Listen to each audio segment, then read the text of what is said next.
आज हम बाल्यावस्था एवं उसके विकास विषय में सामाजिकरण का अर्थ जानेंगे। यानी सामाजिकरण क्या है, यानी बच्चे सामाजिकरण कैसे करते हैं और सामाजिकरण की विशेषता क्या है, और जो बच्चे हैं उनके सामाजिकरण के मार्ग में क्या क्या बाधाएं आती हैं, इसके बारे में आज हम जानेंगे। तो सबसे पहले हम सामाजिकरण के बारे में जान लें कि ये क्या है।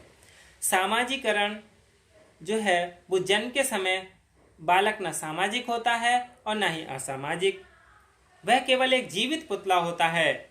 उसकी शारीरिक क्षमता इतनी कम होती है कि उसे अपनी शारीरिक आवश्यकताओं की पूर्ति के लिए अपनी मां पर निर्भर रहना पड़ता है। इसलिए उसे अपनी आवश्यकताओं को दूसरों को समझने में भी कठिनाई होती है। सभ्यता के प्रारंभ से ही माता पिता की यह समस्या रही है कि वे अपने बच्चे का पालन पोषण किस प्रकार करें ताकि वह बड़ा होकर समाज का योग्य एवं उत्तरदायी सदस्य बन सके। सामाजिकरण सामाजिक जीवन के ढंग को सीखने सिखाने की एक प्रक्रिया है। सामाजिकरण के द्वारा बालक रहन सहन, आदतें, विश्वास, समाज के नियम, मूल्य, मानक, मान्यताओं आदि को सीखते हैं। सामाजिकरण वह प्रक्रिया है जिसके द्वारा बालक आयु बढ़ने के साथ साथ समाज के अन्य व्यक्तियों की भांति सामाजिक व्यवहार का अधिगम करता है, यानी सामाजिक व्यवहार सीखता चला जाता है। किम्बल के अनुसार सामाजिकरण का अर्थ उस प्रक्रिया से है जिसमें व्यक्ति सामाजिक और सांस्कृतिक संसार से परिचय प्राप्त करता है। यानी socialisation means the process of including the individuals into the social and cultural world। यानी जो सामाजिकरण है वो व्यक्ति सामाजिक और सांस्कृतिक संसार से परिचय प्राप्त करता है, वही क्या है, सामाजिकरण है। हम बच्चों के सामाजिकरण में आने वाली बाधाओं के बारे में जान लें कि क्या क्या बाधाएं आती हैं बच्चों के मार्ग में। सामाजिकरण किस तरह से बच्चे नहीं हो पाते हैं। सबसे पहला तो सामाजिक बुराइयां हैं, यानी समाज में जब उस बच्चे की बुराई की जाती है तो वह उस समाज से अलग होना चाहता है और उस समाज को बुरा मानता है। ये भी क्या एक बाधा है। भाषा भी बच्चे के लिए सामाजिकरण नहीं होने देने पाती, यानी बच्चे की भाषा तो कुछ और है और उसके समाज में कोई और भाषा बोली जाती है तो उससे भी वह अपना सामाजिकरण नहीं कर पाता है। सह शिक्षा यानी को एजुकेशन भी एक तरह से बाधक है।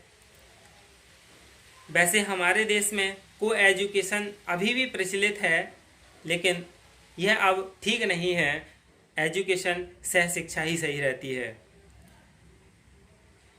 बच्चे पर कठोर नियंत्रण यानी स्ट्रिक्ट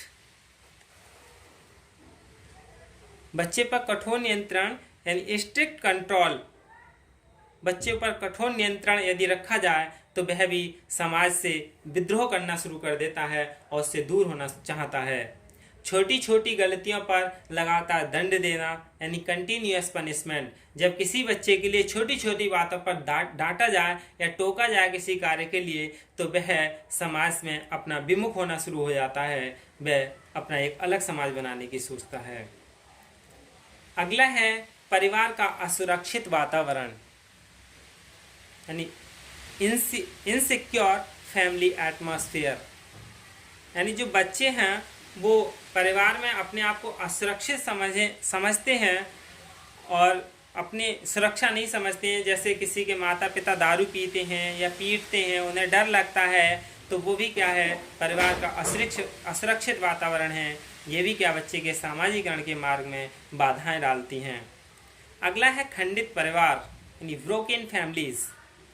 खंडित परिवार जैसे किसी के माता पिता का विवाह डाइवर्स हो जाना, तलाक हो जाना, या प्राकृतिक आपदा पड़ने से किसी की मृत्यु हो जाना या दोनों की मृत्यु हो जाना। तो जब परिवार से टूट जाता है बालक, या खंडित परिवार होता है जिसके परिवार का ही एक अच्छा सामाजिकरण ना हो, तो बच्चा कैसे अपना सामाजिकरण कर सकता है, ये भी उसके जीवन में बाधक डालती है। अगला है शारीरिक या मानसिक कमी या दोष। जब बालक शारीरिक रूप से या मानसिक रूप से किसी भी रूप से दोषी है, जैसे कोई विकलांग है या मानसिक रूप से भी कमज़ोर है, तो उसका समाज में नकारा जाता है और वह अपनी फिर हीन भावना आती चली जाती है, फिर वह सामाजिकरण नहीं कर पाता। बड़ों के द्वारा छोटों का अपमान, यानी जो बड़े लोग होते हैं छोटों का अपमान करें तो भी बच्चे सामाजिकरण नहीं कर पाते हैं। प्रयासों में लगातार विफलता, यानी यदि कोई बालक लगातार प्रयास कर रहा है, जैसे किसी कक्षा में काफ़ी मेहनत करने के बाद भी विफल होता चला जा रहा है, तो वह भी क्या है, असामाजिकरण हो जाता है, यानी सामाजिकरण नहीं कर पाता। अगला है शिक्षा का अभाव, लैक ऑफ एजुकेशन। यदि किसी में शिक्षा का अभाव है तो वह भी अच्छे से अपना सामाजिकरण नहीं कर पाता, यानी अपना समायोजन नहीं कर पाता। अगला है बालक की दूसरों पर अत्यधिक निर्भरता, चाइल्ड्स ओवर डिपेंडेंस।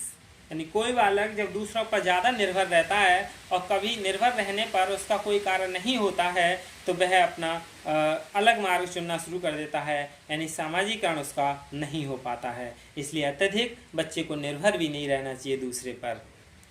अब है सामाजिकरण की विशेषताएं। सामाजिकरण की विशेषताएं क्या हैं, यानी सीखने की प्रक्रिया। सामाजिकरण क्या है, एक सीखने की प्रक्रिया है।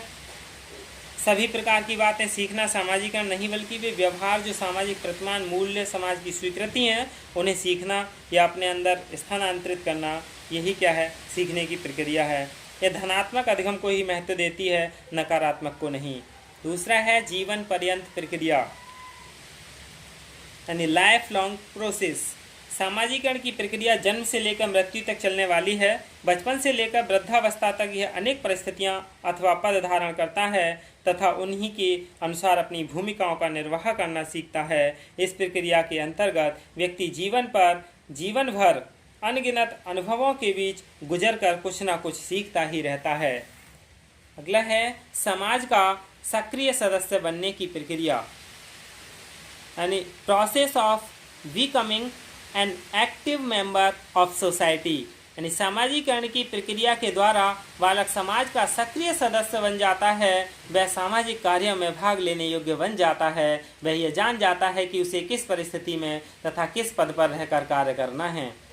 अगला है समय व स्थान सापेक्ष, यानी related to time and space. सामाजिकरण सापेक्षिक प्रक्रिया है। प्रत्येक स्थान एवं समय में इसका रूप बदला हुआ हो सकता है। प्रत्येक स्थान तथा समाज के आदर्शों, मूल्यों या संस्कृति में भिन्नता पाई जाती है। इसी प्रकार समय के साथ साथ एक समाज के आदर्श एवं मूल्य भी परिवर्तित होते रहते हैं, क्योंकि एक समाज दूसरे समाज से भी कुछ बातें लेता रहता है। अगला है संस्कृति को आत्मसात करने की प्रक्रिया, प्रोसेस ऑफ कल्चरल एसिमिलेशन।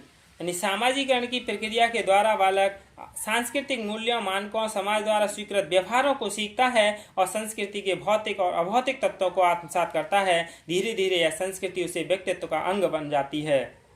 अगला है आत्म का विकास, डेवलपमेंट ऑफ सेल्फ। सामाजिकरण की प्रक्रिया के द्वारा बालक में आत्म का विकास होता है, क्योंकि इससे उसके प्रति जागरूकता उत्पन्न होती है। जानने लगता है कि दूसरे व्यक्ति उसके बारे में क्या सोचते हैं, या उसमें आत्मविश्वास एवं आत्मनिर्भरता की भावना का विकास होने लगता है। अगला है सांस्कृतिक हस्तांतरण, यानी कल्चरल ट्रांसमिशन। सामाजिकरण की प्रक्रिया द्वारा संस्कृति जीवित रहती है तथा अपनी निरंतरता बनाए रखती है। सामाजिकरण की प्रक्रिया द्वारा पुरानी नई पीढ़ी को संस्कृति का हस्तांतरण करती है, जिससे नई पीढ़ी उसे समृद्ध बनाने का प्रयास करती है। यही क्या है, सामाजिकरण की विशेषता है। धन्यवाद।